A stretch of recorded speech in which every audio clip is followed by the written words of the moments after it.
Hello YouTube friends, welcome to this video where I'm going to be dropping some knowledge bombs.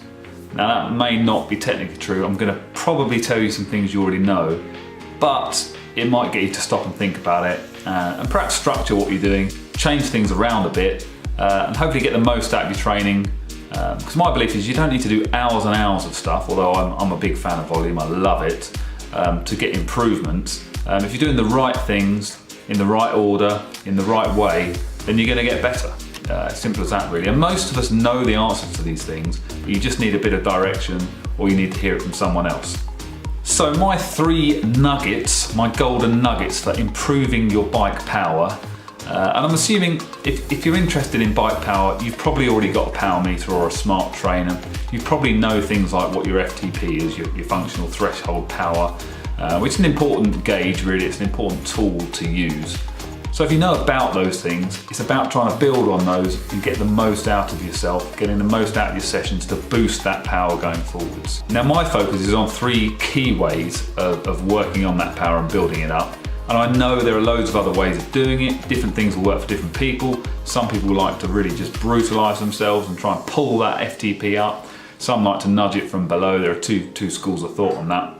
Mine is more about nudging it from below because I've found we get better results doing that. It seems to be more achievable for most people because trying to pull it up from above, which is working above FTP and working at high percentages and pulling that FTP up, it's too hard for a lot of people. And if it's too hard, it gets demoralising and you're not able to keep with those workouts. So my three golden nuggets are: 1, zone 2. So basically really easy longer rides. Normally trying to work at like a 90 cadence, basically just making yourself fitter, more efficient and more economical.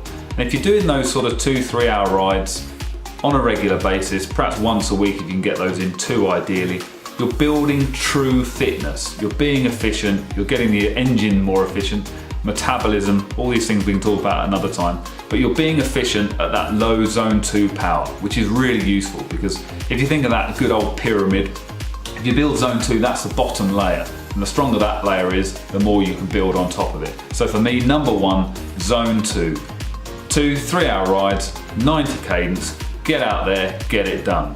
One of the key things about those sessions though is stay on the pedals, keep pushing, don't freewheel around. I think if you look at your data from a lot of rides of say 3 hours, you'll find there's 40 minutes to an hour of freewheeling essentially. You won't believe it, but if you look at your data, I bet that's true.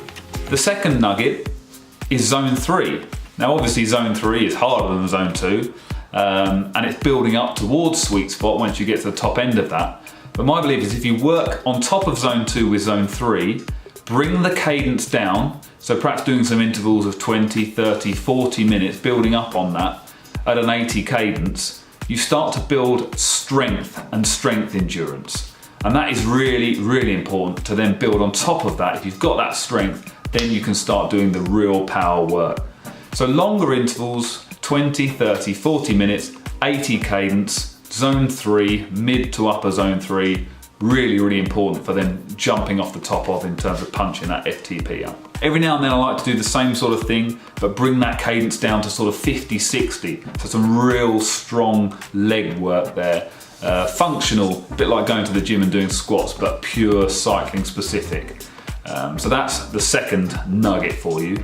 And the final one is sweet spot. If you don't know about sweet spot, Google it, it's brilliant.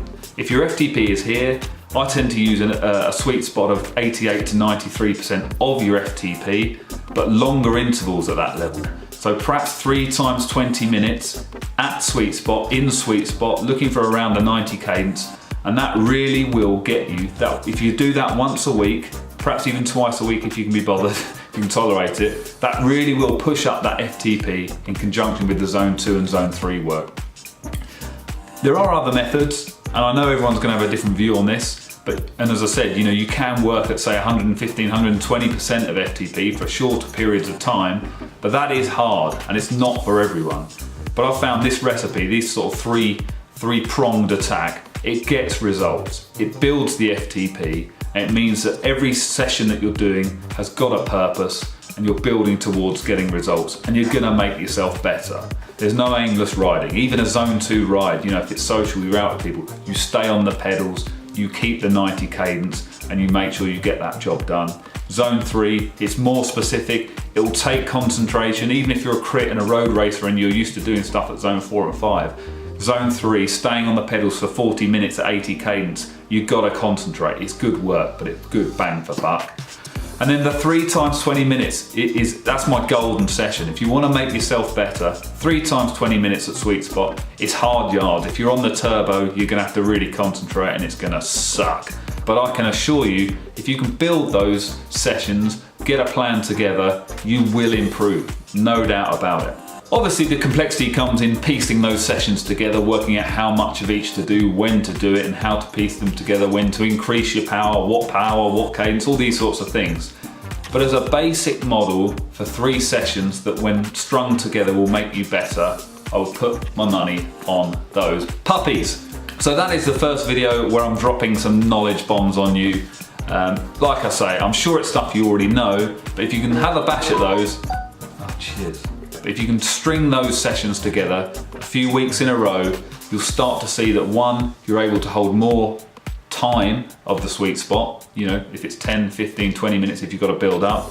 But secondly, you'll start to see that you will be pushing that FTP number up. I hope that makes sense. If there's any questions, if I haven't explained myself clearly, I know there are other schools of thoughts. People are going to agree, disagree. I'm open. I'm always happy to hear new stuff, but I know these are the ones that I'm working with guys who are getting results, and so we're big fans of doing it this way. All right guys, thanks for watching this video and giving me your time. I hope there's a few nuggets in there that are useful to you, but if you've got any questions, drop them in the comments below. And I'll be really interested to hear what you think about these sessions or how you approach trying to build your bike power. All right guys, thanks for listening, and I look forward to doing the next video.